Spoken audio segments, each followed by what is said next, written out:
Assalamualaikum warahmatullahi wabarakatuh. Bagaimana kabarnya hari ini anak-anak? Sehat ya? Semoga semuanya diberi kesehatan dan diberi pertolongan dan selalu dalam lindungan Allah Subhanahu wa taala. Amin Allahumma amin. Baik anak-anak, pada hari ini kita bertemu kembali dalam mata pelajaran fikih kelas 7 dengan tema salat fardu 5 waktu. Yang mana sebelumnya kita sudah melaksanakan pembelajaran dengan judul materi tata cara bersuci dari hadas dan dari najis. Baik anak-anak, alangkah baiknya sebelum kita memulai pembelajaran pada hari ini, kita alangkah baiknya untuk membacakan doa terlebih dahulu. Bismillahirrahmanirrahim. Nawaitu ta'alluma wa ta'lima wa tadhakkura wa tadhkira wa naf'a wal intifa'a wal ifadata wal istifadah wal hassa 'ala tamassuki bi kitabillahi wa sunnati rasulih sallallahu alaihi wasallam wa du'a'a ila al-huda wa dilalata 'ala al-khair ibtigha'a wajhillah wa mardatihi wa qurbihi wa thawabih. Terima kasih. Semoga dengan bacaan doa tadi pembelajaran kita pada hari ini berjalan dengan lancar dan dengan baik. Selanjutnya, materi kita pada hari ini adalah materi sholat fardu 5 waktu untuk fikih kelas 7. Baik, bisa Anda saksikan dalam tayangan slide itu ada beberapa ilustrasi gambar orang sedang melaksanakan sholat fardu 5 waktu. Sebelum ke materi inti, akan saya sampaikan kompetensi dasar kita pada hari ini adalah yang pertama, mengamalkan sholat fardu 5 waktu pada waktunya sebagai pokok ajaran Islam. Yang kedua, menjalankan sikap tertib dan disiplin sebagai implementasi pengetahuan tentang sholat fardu 5 waktu. Yang ketiga, menganalisis ketentuan sholat fardu 5 waktu. Dan yang terakhir, kompetensi dasar kita hari ini adalah mengkomunikasikan hasil analisis tata cara sholat fardu 5 waktu. Selanjutnya,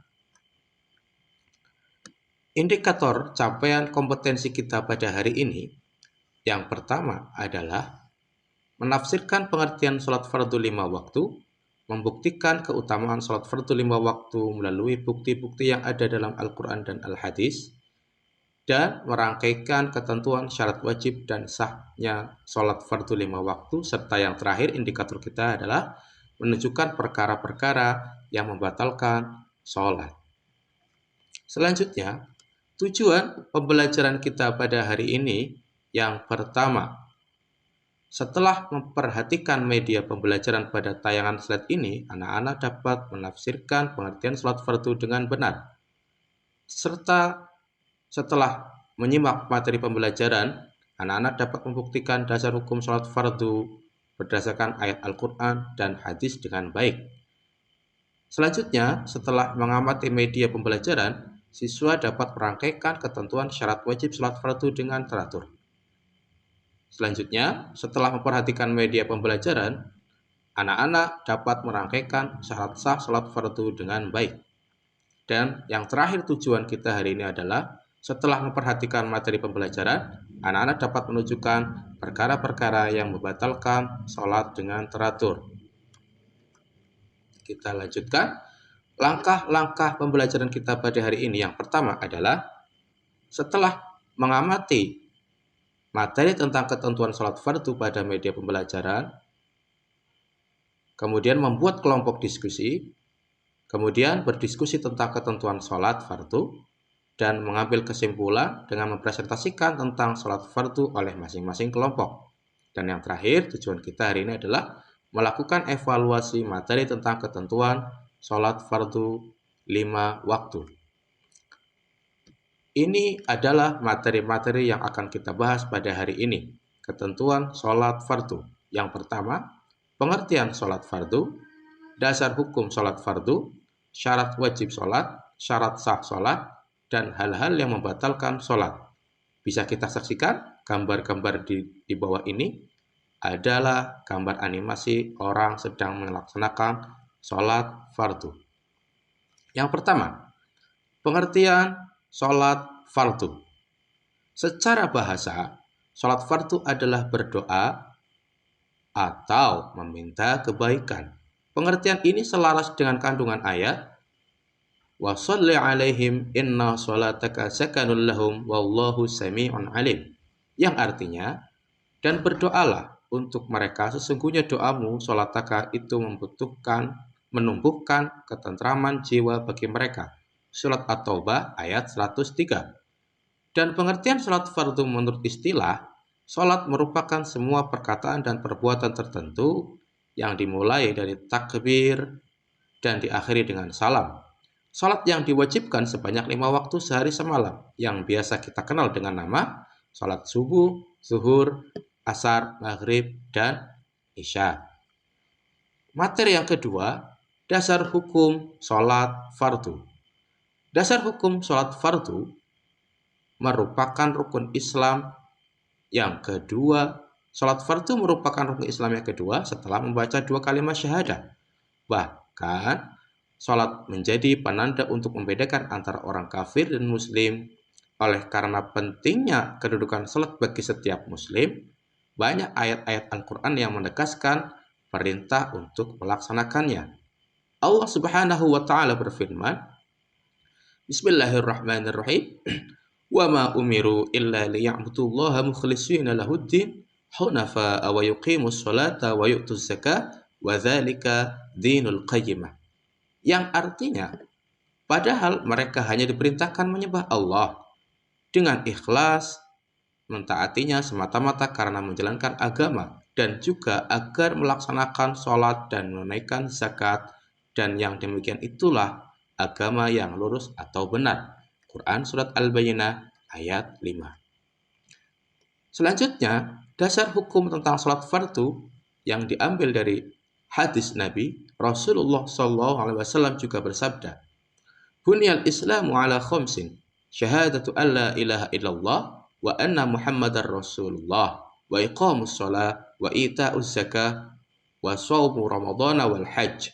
Artinya, Islam ditegakkan di atas 5 perkara, yaitu bersaksi bahwa tidak ada Tuhan selain Allah dan bahwa Nabi Muhammad adalah utusan Allah, mendirikan sholat, mengeluarkan zakat, menunaikan ibadah haji, dan berpuasa pada bulan Ramadan. Hadis riwayat muttafaqun alaih. Kemudian, materi yang ketiga adalah syarat wajib sholat. Syarat wajib sholat yang pertama adalah beragama Islam, baik laki-laki maupun perempuan. Yang kedua, syarat yang kedua adalah telah memasuki akil baligh. Namun, bagi anak-anak yang melaksanakannya tetap sah sholatnya selama sudah mumayyiz, mampu membedakan. Mumayyiz itu adalah mampu membedakan mana yang baik dan mana yang buruk. Kemudian syarat yang ketiga, tidak hilang akalnya karena gila, pingsan, terkena obat bius, atau mengkonsumsi sesuatu yang memabukkan. Itu syarat wajib sholat. Kemudian, syarat sah sholat. Materi yang keempat adalah syarat sah sholat. Syarat sah sholat yang pertama adalah beragama Islam, baik laki-laki maupun perempuan. Kemudian mumayyiz. Mumayyiz adalah dapat membedakan antara sesuatu yang bersih, kotor, baik, dan buruk, menguntungkan dan merugikan, dan seterusnya. Dan yang ketiga, tidak hilang akal, masuk waktu sholat, suci dari hadas kecil dan besar, suci dari najis baik mukhaffafah, mutawassithah, dan mughalathah, menutup aurat, menghadap arah kiblat, berniat, tertib waktu menunaikan sholat. Kemudian yang 11 adalah muwalah, tidak terputus-putus dalam melaksanakan setiap rukun sholat, dan tidak berbicara kecuali yang berkaitan dengan bacaan-bacaan dalam sholat, tidak banyak melakukan gerakan yang tidak berkaitan dengan sholat, dan tidak mengunyah atau makan dan minum ketika sholat. Itu syarat sahnya sholat. Kemudian, materi kita yang kelima adalah hal-hal yang membatalkan sholat.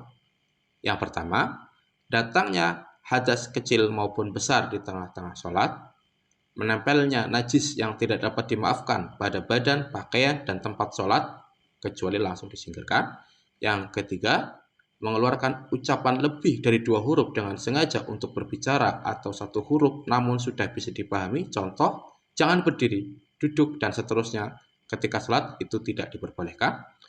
Yang keempat, tertawa lebar ketika dalam sholat.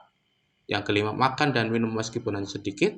Yang keenam, murtad ketika dalam sholat, gila ketika dalam sholat, berpaling dari arah kiblat, tersingkapnya pakaian sehingga terbukanya aurat kita, meringkas rukun sholat seperti ruku dan iktidal dijadikan satu sehingga dari ruku langsung sujud, itu membatalkan sholat.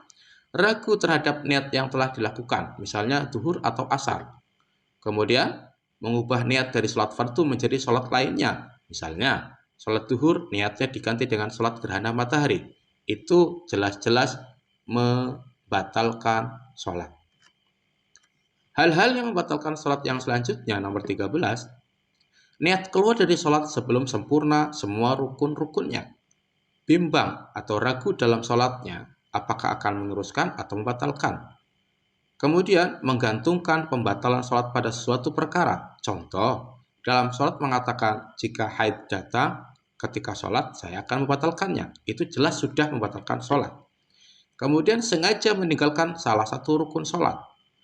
Sengaja mengulang-ulang rukun dengan tujuan untuk bersenda gurau, mencampur aduk antara rukun sholat, contoh, mendahulukan rukun tertentu dan mengakhirkan yang lain di luar ketentuan. Kemudian yang ke-19 adalah bermakmum pada orang yang sholatnya tidak sah, seperti kepada orang kafir. Kemudian sengaja memanjangkan rukun yang pendek, mendahului atau tertinggal 2 rukun yang berupa perbuatan fi'li yang dilakukan imam tanpa udzur, mengucapkan salam sebelum waktunya, mengucapkan takbiratul ihram kedua kalinya dengan niat memperbaharui sholat, dengan sengaja kembali duduk tasyahud awal pada saat sudah dalam kondisi berdiri. Itu dapat membatalkan sholat. Berikut adalah yang sudah saya sampaikan barusan, itu adalah hal-hal yang membatalkan sholat. Kemudian kita dapat mengambil kesimpulan pada pembelajaran hari ini. Yang pertama, sholat fardu merupakan semua perkataan dan perbuatan tertentu yang dimulai dari takbir dan diakhiri dengan salam. Kesimpulan yang kedua, sholat yang difardukan sebanyak 5 waktu sehari semalam dengan nama-nama sholatnya yaitu subuh, zuhur, asar, maghrib, dan isya. Kesimpulan yang ketiga, syarat wajib sholat fardu adalah seperangkat ketentuan yang berakibat pada munculnya kewajiban melaksanakan sholat. Dan kesimpulan yang terakhir, syarat sah sholat adalah ketentuan-ketentuan yang harus dipenuhi sebelum sholat dilaksanakan. Baiklah anak-anak, berikut yang tersebut di atas tadi adalah materi kita pada hari ini, yaitu tentang ketentuan-ketentuan sholat fardu. Sekian dan terima kasih. Semoga pembelajaran kita pada hari ini dapat bermanfaat dan mudah dipahami. Marilah kita berdoa untuk pembelajaran hari ini adalah dengan membaca Subhanakallahu wa bihamdika asyhadu alla ilaha illa anta astaghfiruka wa atubu ilaik. Sekian dan terima kasih. Kurang lebihnya mohon maaf. Wassalamualaikum warahmatullahi wabarakatuh.